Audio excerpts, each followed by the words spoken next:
Good day, we are Group 1, and today we present our video report on Dr. Jose Rizal. We choose to focus on the most poignant stage of his life, his martyrdom. At Bagumbayan on December 30, 1896, to honor his ultimate sacrifice for our country.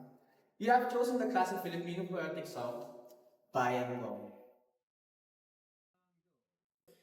Before we explain why we chose this song, here are the lines that speaks to Rizal's heart. Ibon mang may layang lumipad, kulungin mo at umiiyak. Bayan pa kayang sakdal dilag, ang di magnasang makaalpas. Pilipinas kung minumutya, pugad ng luha at dalita. Aking adhika, makita kang sakdalaya. We choose Bayanco because its lyrics, written by Jose Corazon de Jesus in the 1920s, captured the exact emotions Rizal carried throughout his life. A profound, aching love for a nation imprisoned by colonial rule.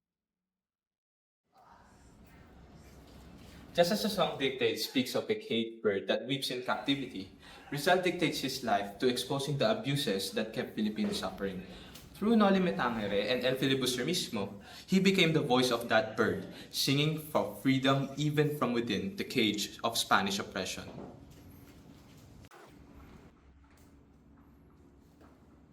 The message of Bayan Ko is an unwavering patriotism, loving your country so deeply that you cannot bear to see it enslaved.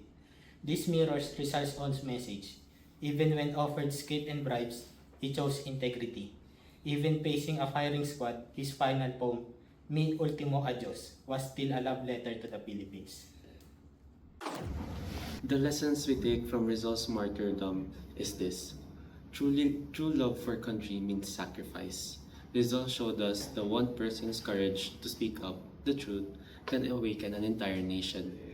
As students today, we learn that patriotism is just not about flags or anthems. It is about educating ourselves, standing up for what is right, and serving the Philippines with selflessness. Rizal once wrote, I die without seeing the dawn brighten over my native land.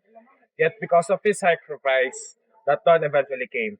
May we never forget, Bayan Ko is not just a song. It is a promise we all inherit.